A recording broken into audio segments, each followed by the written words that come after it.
Welcome to our first Artworks video lesson. Today we're going to talk about color theory.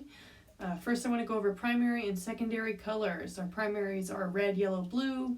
Secondaries are green, purple, orange. Now primaries are interesting because you can't mix any colors to make primaries. You can't make them.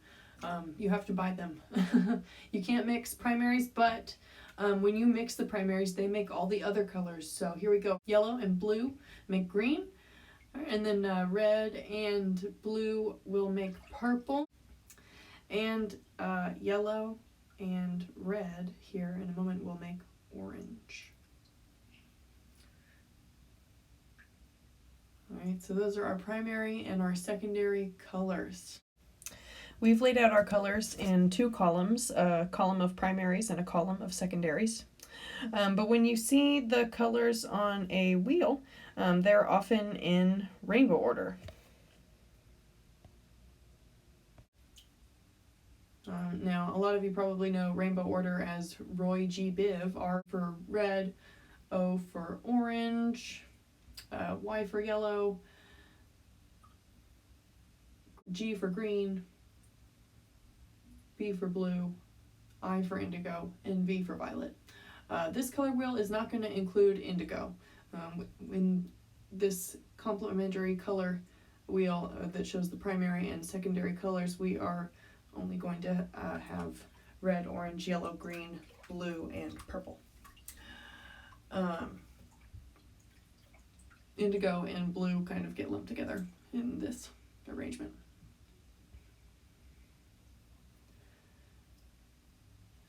Here we go, red, orange, yellow, green, blue, purple. Okay, now on the color wheel we can see a complementary color relationship. Okay, and that's going to be part 2 of our discussion on color theory. We have primary colors, we have secondary colors, and we also have complementary color pairs. On the color wheel, they're shown opposite each other. Here are red and green. They are opposite each other on the color wheel. They face each other. Purple and yellow. Also, orange and blue are opposites and complementary. We have them up here also. Red and green, purple and yellow, blue and orange. Right now, so for our project, the first thing you're going to need to do is decide what you're going to draw. We're going to be painting a picture today with using only a pair of complementary colors. So you're going to pick a pair, either red and green, blue and orange, or yellow and purple, and you're going to choose something to draw. I like to recommend using a black and white animal for this project because black and white can easily be translated into 2 complementary colors. So I chose a panda for my first drawing example that I'm going to give you. And I'm going to use blue and orange to color in. I'm going to use that complementary color pair, blue and orange. I'm going to use blue for the black on my panda. So blue is black in my picture. So I just done a simple line design drawing of this panda, and now I'm going to color him in. I'm going to be coloring him in pretty carefully with my small brush here. Okay, and once I get my panda all colored in, with blue I'm going to use some orange for my white. So orange is white, or orange is the lighter color in my picture.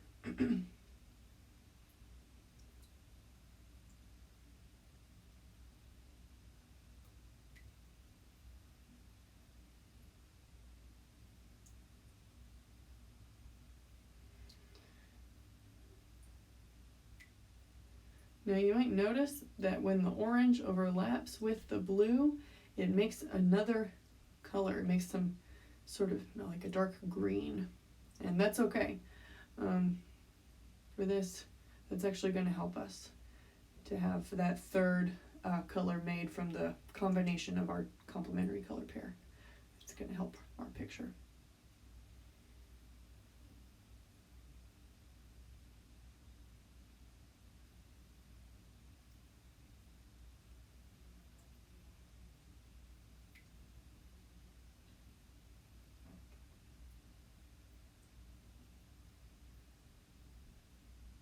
Alright, now that I've got this panda all colored in, I'm going to start coloring in the background.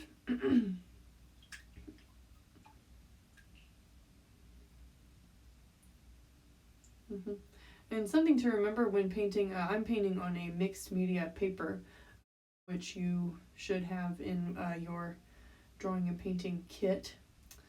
When painting on paper, it's good to use some water on your brush to spread your paint thinly across the paper, but you don't want to use too much water. You might make a hole in your paper if you use too much water, but just a little bit can stretch your paint a long way. All right. So here's my complementary color relationship. I have a blue and orange panda, and I've used mostly orange to go in and add to his background right now. I used a really watered down orange to do that bamboo behind him, so it's nice and light. I'm actually going to go in and add some darker streaks of orange, darker tints or shades. When you're only using 2 colors to paint, you should be very careful about the tints and shades that you include in your image. They can really up the contrast of your picture. Alright, so I mentioned that green before that occurs when we paint orange over blue. So right now we're going to mix some of that. We're going to mix some of that really dark green. And that's actually going to be the darkest color that appears in our painting. Okay, we're going to use that to really up our contrast and darken up the background so that it looks further away.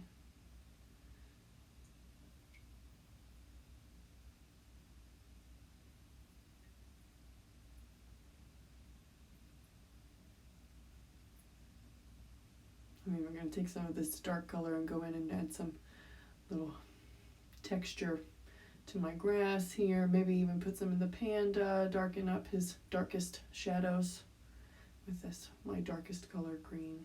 Okay, and I'm also going to use it for the my big sky space that I have over here, because I don't want to use blue. I don't want to use the same blue that is on my panda. I think it will really flatten the depth of my picture if the sky and the panda are the same color. So I'm going to use this watered down green back here for the sky. And like, again, I'm using water to thin my paint and create a lighter shade of green. All right, there's my complementary color panda. And yeah, I would recommend using a black and white animal, but you can also just pick an easy, simple object to practice this complementary color painting on. Here's an apple. You could choose any object from around your house, any simple object, simple solid colored object or black and white object would probably be best. Okay. And since red's complement is green, I'm going to be using some red and green. Now, red and green, when you mix them, tend to make a very dark, almost black kind of color. Typically, when you mix complementary colors, they create different earth tones, and red and green have probably some of the darkest earth tones.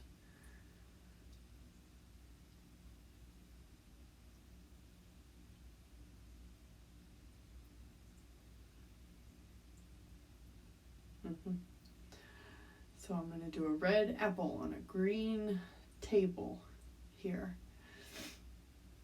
And here you go. Let's go ahead and mix some red and green here in a minute and show this black color that it makes.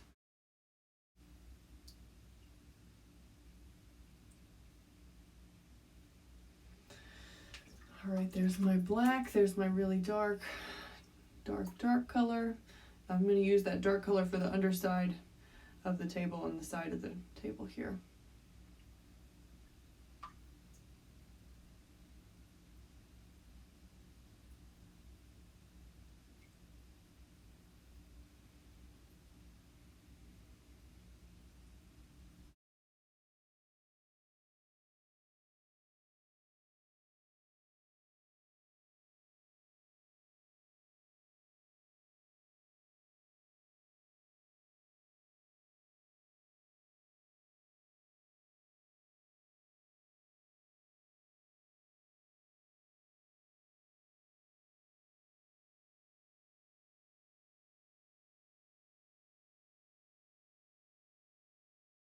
And same as I did with the panda, I'm going to take this darkest dark color that I've just made and go in and add it into my darkest shadows just about everywhere.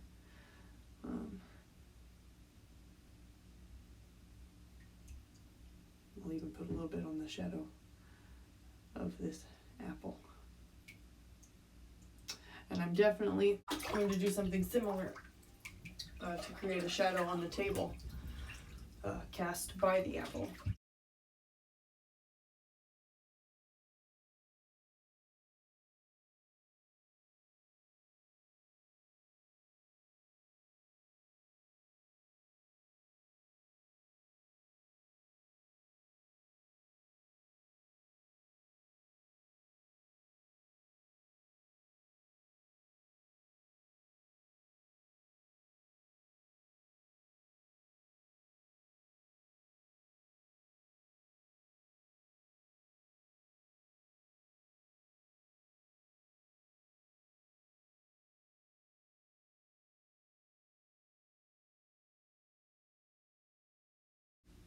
All right, and there you have it.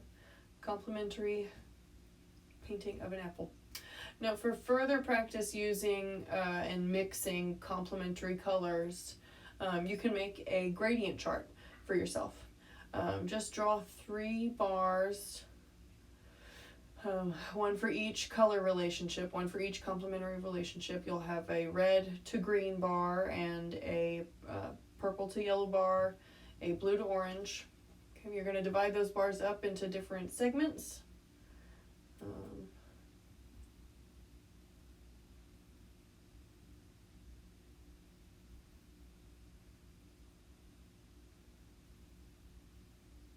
And after you've done that, you may want to label them.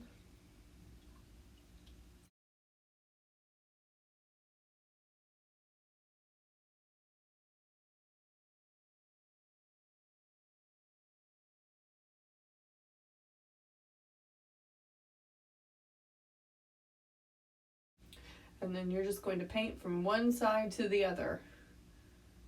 Okay, start with one color, add a little bit of the opposite color, a little bit more in each square until you get to the other side. Okay.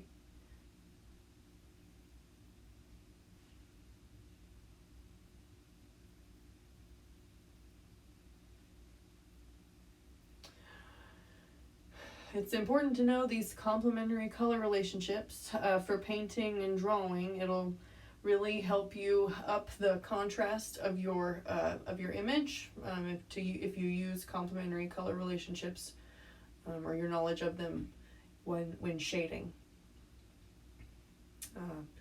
Blending complementary colors can give you darker shadows, and it'll make your simple colors look brighter and more vibrant.